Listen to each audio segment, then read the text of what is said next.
Well, let me put aside the fantasies of becoming a billionaire for a moment. Today, I want to wrestle with a very specific number. That number is not $1 million. That number is not $10 million. That number is only $50,000. If you mention this number to people on Wall Street, they might laugh at you because that might just be the cost of wine at their dinner.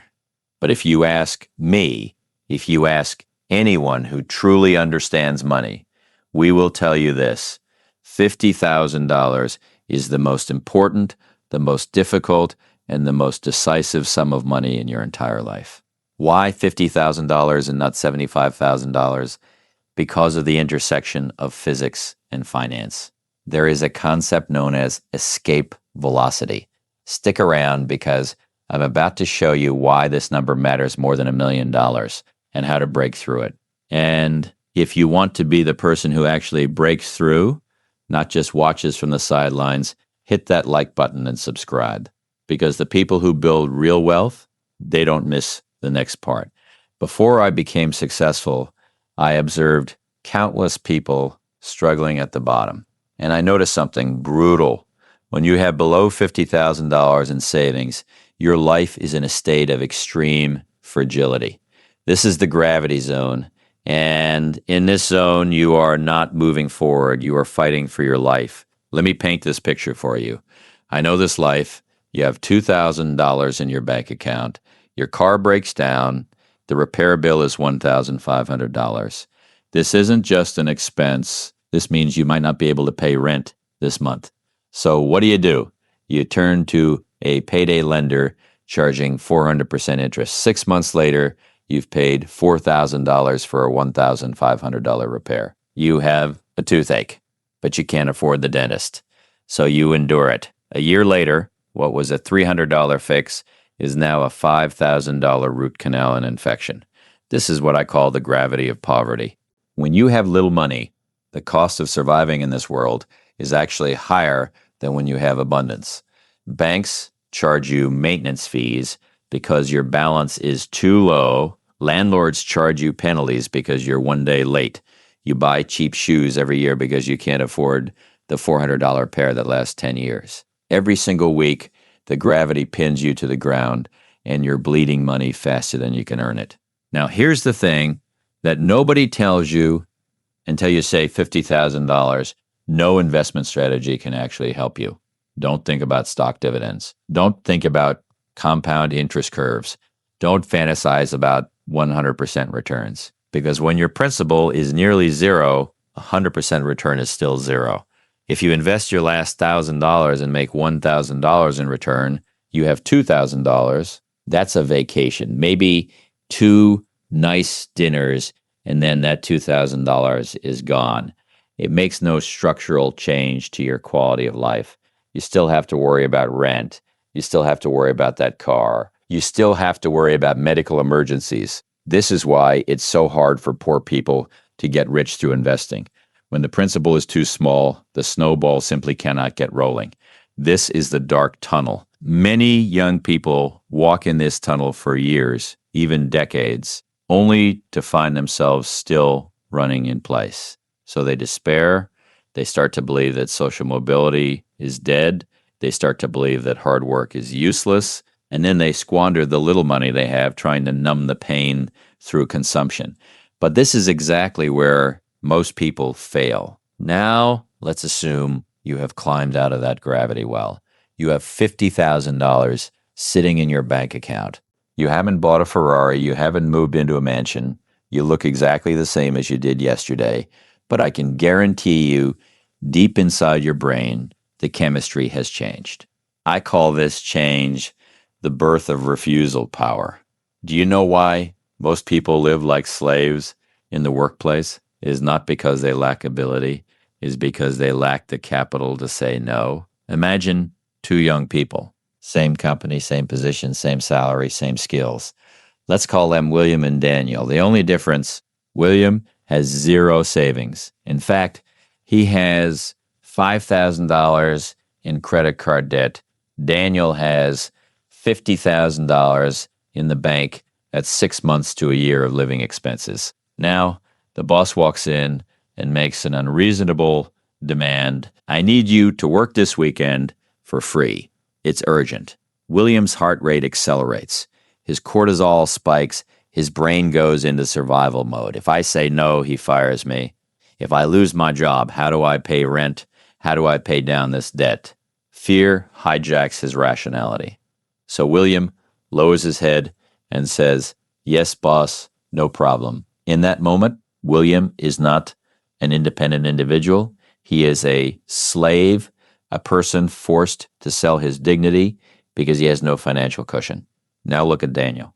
Daniel has $50,000. That's 6 months, maybe a year without any income. When the boss makes the same demand, there are no sirens going off in her brain. She calmly evaluates the request. She looks her boss in the eye and says, "I don't think that's a good idea. Can we find another solution?" Or if it truly crosses the line, she can tell herself, "Even if I quit right now, I will be fine. I have a safety net." She has refusal power. She didn't actually quit. But because she could quit at any time, she holds the power. She holds the negotiation table. Mark this: if you cannot walk away, you cannot negotiate. That $50,000 is not money. It is body armor for your personality. Psychologists have confirmed a brutal truth: poverty lowers your IQ. There's research in a book called Scarcity that shows when a person worries about money all day, their cognitive bandwidth gets severely occupied. This constant anxiety is equivalent to a temporary drop in IQ of 13 to 14 points. That is worse than going a whole night without sleep. This explains why poor people often make a series of bad decisions. Why do you buy lottery tickets when you have no money? Why do you take out payday loans? Why do you spend 2 hours waiting in line to save $2? It's not because you're stupid. It's because your brain is filled with the fear of survival and you have no cognitive space left to think long term. But when you possess that $50,000, when you finally have a safety net beneath you, something magical happens. Your cognitive bandwidth is released. You no longer need to worry about next week's rent. Your brain switches from survival mode to strategy mode. You begin to see things 3 months down the line, 3 years down the line. You become smarter at work, more confident in social interactions. Even your temper improves. This isn't because you read a self-help book. It's because you turned off that survival alarm that has been screaming in your head 24/7. Many people ask me, "Bogle, what is true wealth?" True wealth is not how many yachts you can buy. True wealth is waking up in the morning and being able to say, "I can do whatever I want today." That $50,000 is the admission ticket to this kind of freedom. Although it cannot buy a yacht yet, it has bought back the most expensive luxury in the world: your rationality, your dignity, your peace of mind. So even if your shoes have holes in them, even if you're driving a 15-year-old beat-up car, as long as you have that $50,000 in your account, psychologically you are already far wealthier than those driving BMWs, but carrying massive car loans. You finally have a safety net beneath your feet, and only when you are not afraid of falling can you start attempting difficult maneuvers. If I didn't talk about math, I wouldn't be Jack Bogle. But today's math class won't be boring because it relates directly to when you can actually retire. Here's the brutal truth. Compounding requires critical mass, just like a nuclear reactor. If you don't have enough uranium, the reaction simply won't happen. In the world of wealth, $50,000 is that critical mass. Let's do a brutal comparative calculation. Assume you are a very smart investor. You're a genius in the stock market. You can earn 10% return a year.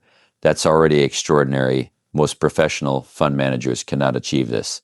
You have $1,000 in your hand. You work hard researching for a whole year. You read countless financial reports. You beat the market and earned 10%. What is the result? $100. What can $100 do? Maybe you take your partner out for dinner, or fill your gas tank twice, and then that $100 is gone. It makes no structural change to your quality of life. You still have to worry about next month's rent. Your investment return is swallowed up by the noise of life. This is why it's hard for the poor to get rich through investing. Now let's see what happens when you possess $50,000, the same 10% return. 10% of $50,000 is $5,000 mean for many ordinary families. This could be a whole month's salary or 2 full months of rent. This is not just a difference in numbers. This is a difference in nature. When your investment income can cover a major expense in your life, automatically paying your rent, automatically paying your car loan, magic happens. You suddenly discover that you are no longer fighting alone. You have gained an invisible partner. This partner doesn't eat, doesn't drink, doesn't sleep, has no emotions, but every single year, this partner faithfully earns back another month of freedom for you. I have a famous analogy. Life is like a snowball. The important thing is finding wet snow and a really long hill. That $50,000 is the first tight snowball core you have packed together. If you don't have this core, no matter how much snow you scatter on the hill, it will just be blown away by the wind. It will never gather together. Now let's look at how this core rolls over the river of time. Use the rule of 72. Divide 72 by your annual return. That's how long it takes for your money to double. If you put $50,000 into a standard index fund with 7.10% annual return, every 7 to 10 years, your money automatically doubles. $50,000 becomes $100,000. $100,000 becomes $200,000. $200,000 becomes $400,000. $400,000 becomes $800,000. And during this entire process, you don't deposit a single extra penny. As long as you don't touch it, as long as you let it roll down that long hill, by the time you retire, this $50,000 will turn into a life-changing sum. This is why I say, before you save $50,000, do not care about the rate of return. Many young people only have a few $1,000s, yet they're obsessed with cryptocurrencies, options, junk stocks that claim to 10x. Why? Because they feel their principal is too small. A 10% return feels meaningless. They want a 500% return. But here's what happens. They take the risk of a 100% loss, and their principal goes to zero. They're back at the starting line, carrying bricks again. Mark my words. Before $50,000, your primary task is defense. It is accumulation. It is squirreling away every acorn like a squirrel. There are no tricks. There is no magic. But once you have this snowball and you've placed it on the hill, the rules of gravity change. Before, gravity was pulling you down. Now gravity helps you roll down. This is the turning point from human-driven to capital-driven. Before this line, you work for money. After this line, money starts working for you. Now we arrive at the most dangerous and darkest chapter of this entire video. If the previous chapters were about how to climb out of the deep well, this chapter is about how not to fall back in. I call this chapter the Great Filter. In the Fermi paradox, the Great Filter refers to a threshold in evolution that is extremely difficult to cross. The vast majority of life forms go extinct before this threshold. In wealth accumulation, $50,000 is that great filter. Statistics tell us that many people actually reach $50,000 in savings at some point in their lives, maybe even more than once. But why do the vast majority end up broke again? Because they fail to pass through this filter. Here's the brutal psychological truth. When you have $50,000 in your hand, the temptation you face is 50,000 times greater than when you had no money. This is what I call the reward trap. Think about it. You worked hard for 3 years, eating instant noodles every day, buying no new clothes, no vacations, driving the same beat-up car, and finally you saved up $50,000. At this moment, your brain generates a strong psychology of compensation. It tells you, hey, you have worked so hard. You are a rich person now.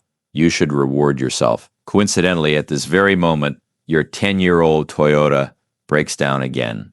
You walk past a car dealership and see a brand new shiny SUV. The down payment, exactly $50,000. The salesman smiles at you. You look like someone who has succeeded. You deserve this. The devil in your heart whispers, buy it. You have money. You can afford it. You've earned it. This is the moment the filter activates. Most people fall right here. They sign the check. They drive that new car home.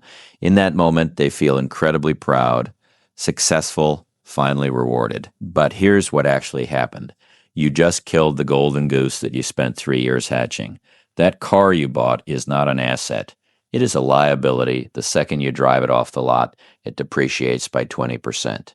But worse, for the sake of this car, you've blown your newly established core of compound interest to smithereens. You haven't just returned to square one. You've taken on a new car loan, higher insurance premiums, higher gas costs, higher maintenance. The gravity well opens up again and sucks you back in. And this time, because you've tasted the pleasure of a new car, you can no longer endure the hardship of frugality. You may never get another chance to climb out in this lifetime. And it's not just your own desires pulling you down. There's an external force trying to drag you back. Sociologists call this the crab bucket effect. If you put one crab in a bucket, it can crawl out. But if you put a group of crabs in a bucket, whenever one tries to crawl out, the others grab it with their claws and drag it back down. When you save $50,000 and start refusing meaningless consumption, your friends will feel uncomfortable. They will say, what's the use of saving money? Money is meant to be spent. They will say, look at that guy. He has money but still drives a junk car. What a miser. They mock you, not because you're doing something wrong, but because your self-discipline highlights their indulgence. Subconsciously, they don't want you to pass through that filter, because if you do, you'll enter a world they cannot reach. To pass this filter, you have to become a little weird.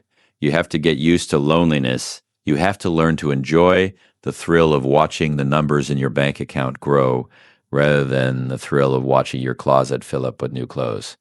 Charlie Munger and I have lived with these misunderstandings our entire lives. We drive ordinary cars. We live in old houses. We eat hamburgers. Many people think we don't know how to enjoy life. But what they don't understand is we enjoy the sense of security. We enjoy the sound of the compound interest machine humming day and night. We understand that true wealth is not about what you display. It's about what you possess when no one is looking. So when you save $50,000, this is the most critical moment. This money will feel hot in your hand. You will feel it pulsing in your pocket, begging you to spend it. You must resist this urge. You have to tell yourself, this money is not for rewarding my past. It is for purchasing my future. This is my seed.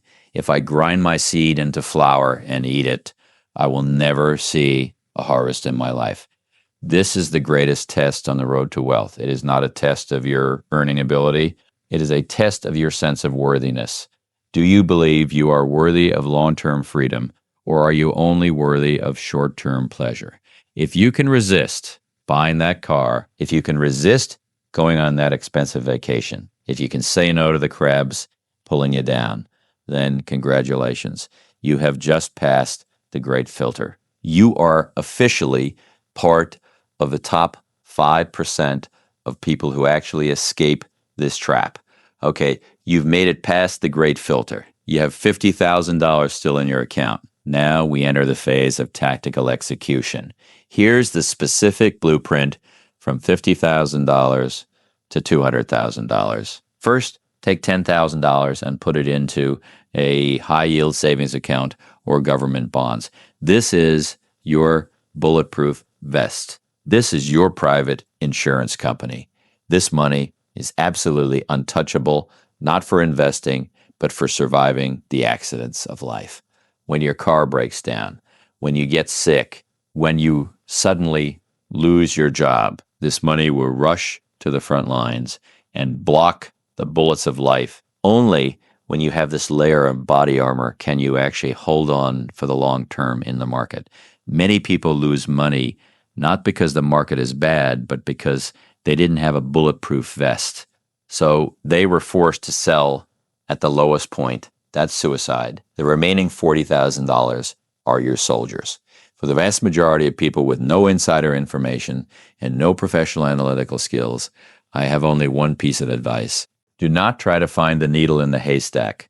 Buy the entire haystack. Find low-cost index funds that track the entire broad market.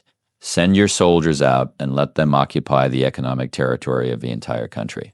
You don't need to study candlestick charts. You don't need to listen to rumors. You just need to let them stay there and harvest the dividends of the entire economy's growth. As long as humanity is progressing and businesses are creating profits, this portion of your assets will slowly inflate over time. But relying solely on this $40,000 to snowball in the market, while it will eventually make you rich, is too slow. You need a turbocharger. This brings me to the second point. Asymmetric risk. When you are broke, you cannot afford any risk. But when you have $50,000 as a cushion, you are qualified to play a game called asymmetric risk. Asymmetric risk means your downside loss is limited, but your upside gain is infinite. The best example is investing in yourself. Take $2,000, not to gamble in the market, but to buy a course. Learn a new skill, get certified. If you can't learn it, you lose $2,000 in some time. Limited loss. But if you learn it, this skill might increase your monthly salary by $500. That's $6,000 a year, $60,000 in 10 years. You invested $2,000 and gained $60,000. In the financial market, no legal investment can offer this rate of return. But in human capital, it is the norm. This is the fundamental difference between the poor and the middle class. The poor, lacking a buffer, can only sell cheap labor day after day. But you have a buffer. You can spend money to purchase future earning power. At this stage, your goal is to sprint to $200,000 as fast as possible. Because once you reach that milestone, the roar of the compound interest machine will be too loud to ignore. By then, you are not just rolling a snowball. You are triggering an avalanche. Want to give a stern warning to people at this stage. This is my death list. On this road from $50,000 to $200,000, there are 3 pits that will instantly bring you back to zero. First, do not use leverage. Never borrow money to invest. Many institutions will be happy to lend you. Do not listen to them. Second, do not touch complex derivatives. Options, futures, high-frequency trading, those are slaughterhouses for professionals. You enter as a lamb to be slaughtered. Third, do not buy a house at this stage. I know this sounds counterintuitive, but $50,000 is too stretched for a down payment. If you buy a house now, you will be burdened with a heavy mortgage. Your cash flow will be locked dead. That refusal power you just gained will instantly vanish. You will turn into a slave to the bank. Be patient. $200,000 is the next milestone. This final chapter is not about the numbers in your bank account. It's about your quality of life as a human being. The theme of this chapter is redefining wealth. When you save $50,000, you might feel disappointed. When you look in the mirror, you realize you look exactly the same. No luxury watch, no fancy car. Your clothes are still from last season. But I want to tell you a secret that most people overlook. This money is paying you an invisible dividend. I call it the low cortisol dividend. Cortisol is the stress hormone. When you have no money, when you're worried about next month's rent, your cortisol levels are chronically elevated. This hormone is slowly poisoning your body. It causes insomnia. It makes you anxious. It makes you lose your temper with your family. It even crashes your immune system. The stress of poverty is, in fact, a chronic disease. But when you possess that $50,000 bulletproof vest, even though you haven't bought a single thing, your cortisol levels drop. You sleep better at night. You're more patient with your children. You argue less with your spouse about money. your immune system strengthens. This invisible health dividend is worth even more than the $50,000 itself. I always say money cannot buy happiness, but money can buy away a lot of unhappiness. That first $50,000 buys away exactly those nightmares that wake you up in the middle of the night. Many people think I am happy because I possess billions in wealth. Wrong. Even if I only had $50,000 right now, I would still be happy because $50,000 is enough to buy my favorite hamburgers, enough to let me live in a warm house, and most importantly, enough to let me do the work I love. This leads to the final piece of philosophical advice. Do not let money become your master. Before $50,000, money is your master. You must obey it, doing jobs you dislike and enduring bosses you can't stand. But after $50,000, the relationship reverses. You become the master. Money becomes the tool. If you save this money just so one day you can splurge like a king, then you will never be truly wealthy. You're just a poor person holding some cash. But if you save this money to win control over your own time, then even if you only have $50,000 in your account, you are a wealthy person. All right? This journey is coming to an end. Let's look back at how far we've come. We started in that dark gravity well discussing how difficult and fragile life is when you have below $50,000. We talked about the psychological shift and how that money gives you the refusal power to say no in this brutal world. We talked about the compound interest machine and how that core of wet snow begins to roll. We talked about the great filter and why you must resist the temptation of consumerism and not kill your golden goose. Finally, we gave you a specific blueprint on how to escape and reach $200,000. You see, all of this, the fulcrum that can change your entire destiny, is actually just that meager $50,000. It sounds so small, but in the eyes of those who understand, it carries the weight of a mountain. If you haven't reached this number yet, don't lose heart. Ignore those showing off their wealth on social media. That is noise. Focus on your own feet. I don't want this video to be just another piece of entertainment that you enjoy watching and then forget. I want to issue you a challenge. If you are serious, if you truly want to climb out of that gravity well, write down in the comments section your current status and what you are prepared to sacrifice to save this $50,000. Maybe it's, I'm giving up coffee. I'm giving up eating out. Maybe it's, I'm not buying new clothes for a year. Maybe it's, I'm starting a side hustle. Write it down. This is a contract, not with me, but with your future self. When the day comes that you actually save that $50,000, be it 2 years or 5 years from now, please come back to this video and reply to yourself, I did it. By then, you will discover that you haven't just changed your savings, you have changed the trajectory of your entire family's destiny. The game has started. Now go win your first round